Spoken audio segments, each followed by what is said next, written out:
Bapak itu pingsan. Kebetulan udah malam juga kan, saya bingung, udah dia pingsan sendiri, saya sendiri juga.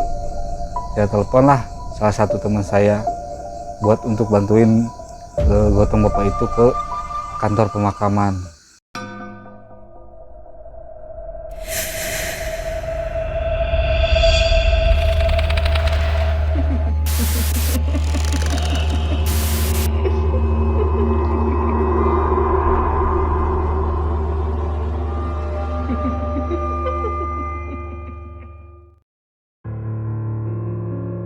Assalamualaikum warahmatullahi wabarakatuh. Selamat malam Sobat Malam Mencekam. Jumpa lagi dengan saya Yudi dan tim Malam Mencekam di sini yang akan mengisahkan sebuah cerita nih. Ini ceritanya seru banget nih.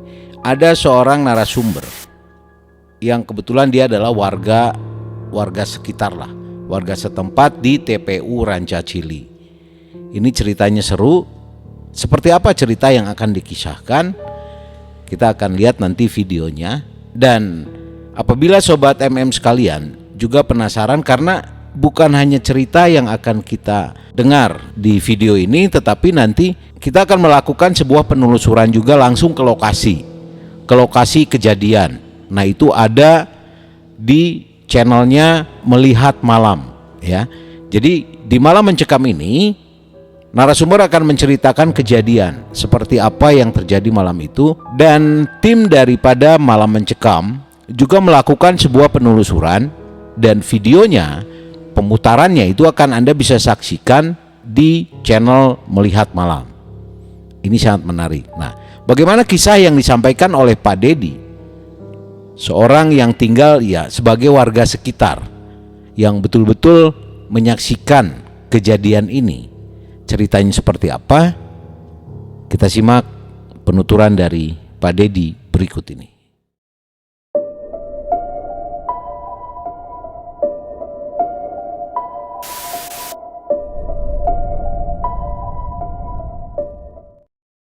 Sahabat Malam Cekam, saya dan tim kali ini melakukan penelusuran ke sebuah daerah di daerah Bandung Timur, tepatnya di area atau daerah Rancacili, pemakaman Rancacili. Di tempat ini saya bertemu dengan seorang warga, beliau bernama Pak Dedi. Pak Dedi mempunyai cerita yang cukup mencekam yang dialaminya. Apa kisahnya? Kita langsung ke Pak Dedi. Selamat malam Pak Dedi. Selamat malam. Silahkan Pak Dedi, punya cerita apa nih? Iya, hari Kamis sore lah, sebelum maghrib, menjelang maghrib. Waktu itu saya lagi pulang futsal, habis sama teman-teman saya. Kebetulan kan kita setiap pulang futsal tuh selalu nongkrong dulu di warung sebelum makam. Kita berbincang-bincang dulu, ngopi dulu. Kebetulan di warung itu ada si tukang bapak-bapak sate yang lagi kebetulan ada yang beli juga warga sekitar situ. Nah, habis itu ya kita juga kan kebetulan habis olahraga lapar juga, kita belilah sate di bapak-bapak itu.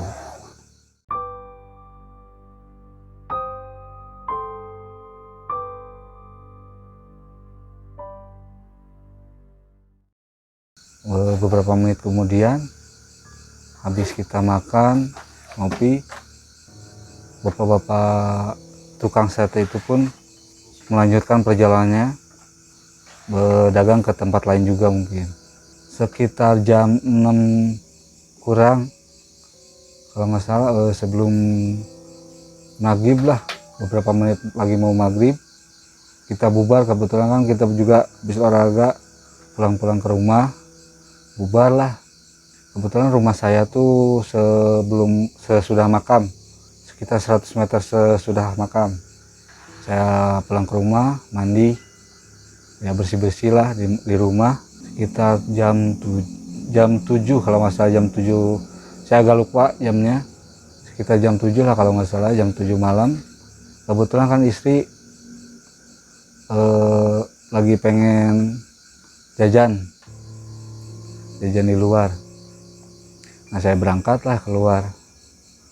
Nah saya lihat kok di makam seperti bapak-bapak yang tadi saya beli gitu kan. Cuman anehnya kok di makam dia jualan tengah-tengah pemakaman gitu kan, tengah-tengah pemakaman. Di situ saya nggak terlalu curiga sih, soalnya kan di dalam pemakaman juga ada kantor, mungkin di kantor masih ada yang lembur lah, atau masih ada orang juga kan. Saya lewat, habis lewat saya beli makanan lah untuk istri juga, di rumah kan istri kebetulan mau makanan di luar gitu. Pas habis beli makanan di luar, saya lewat lagi ke makam. Saya penasaran kan, kok bapak-bapak yang si bapak-bapak sate kok jualan tengah-tengah makam juga kan gitu. Agak curiga juga kan. Biasanya kan kalau di depan kantor kan masih mending gitu kan. Mungkin ada yang beli juga kan. Nah dari situ saya samperin si bapak-bapak tukang sate itu. Pak, nuju naon di dia? Jauh si bapak-bapak sate. Iya jangan cenah nuju jualan we, alhamdulillah rame. Nah, seueur nu meser di komplek teh. Saya bingung kan, komplek. Yang jelas kan ini pemakaman gitu, bukan komplek.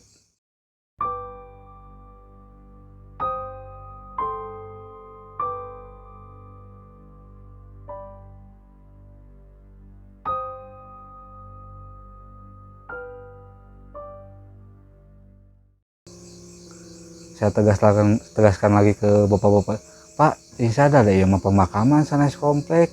Sampai saya tepuk pundak si bapak itu. Dia juga masih kekeh. Wah di situ tuh komplek katanya. Saya tepuk lagi pundaknya, Pak, ini sadar istighfar. Itu pemakaman sanes komplek. Nah dari situ beberapa menit kemudian dia mulai sadar gitu kan. Pas lihat ke sekeliling, ternyata makam semua, nggak ada kompleks sama sekali. Bapak itu pingsan.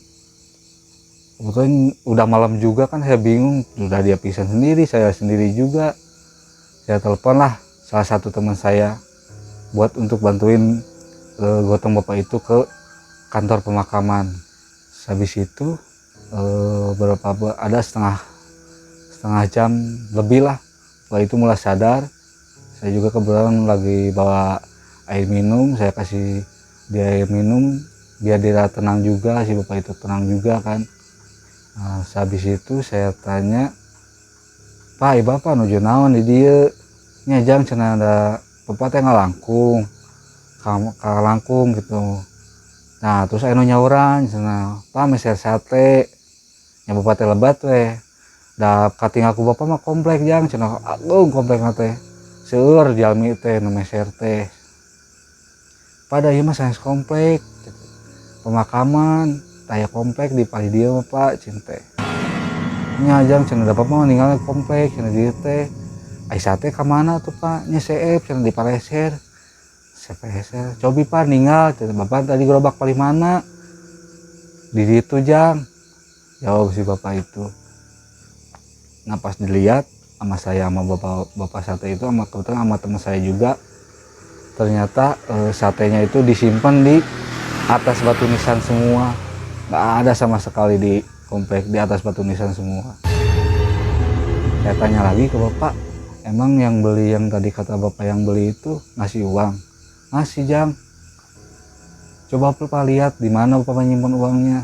Pas dia buka laci gerobaknya, uang itu berubah jadi daun semua.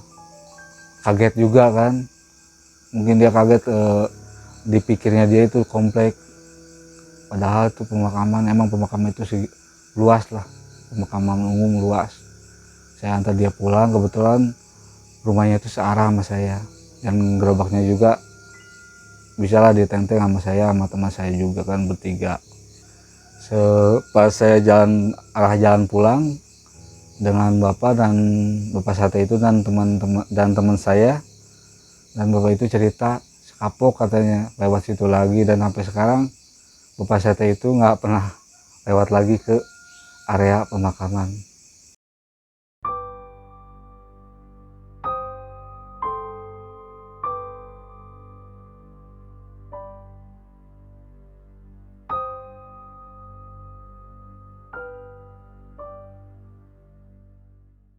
Baik, Pak Dedi, saya mau sedikit nanya nih. Ya, silakan. Itu kejadiannya menjelang maghrib ya? Ya menjelang maghrib Pak.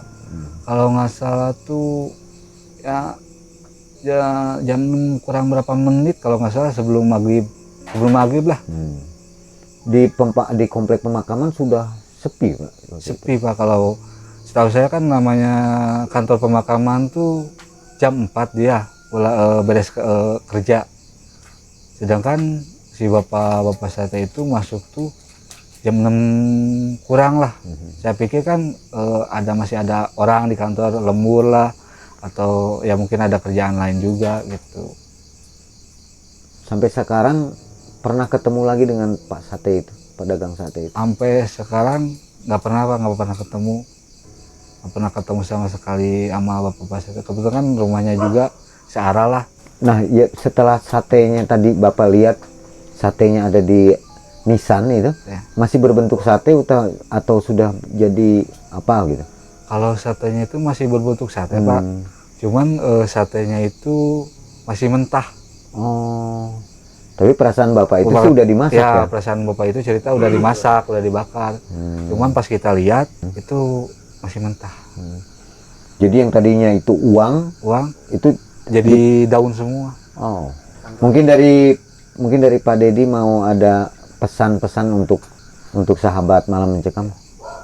Mungkin kalau misalkan kita lewat ya mungkin tempat-tempat agak bisa dibilang angker lah, agama juga mengajarkan kan kalau bisa berdoa gitu menurut agama dan keyakinan masing-masing juga, biar terhindar lah dari rasanya gangguan-gangguan yang merugikan bagi kita juga kan.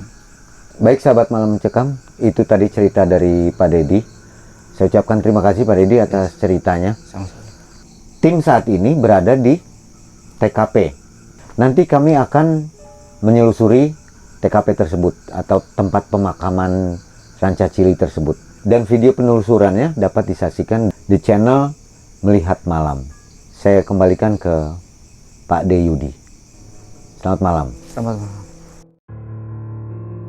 Oke, Sobat Malam Mencekam, itulah tadi sebuah kisah yang disampaikan oleh Pak Dedi yang menurut saya ini sangat horor dan sangat mencekam.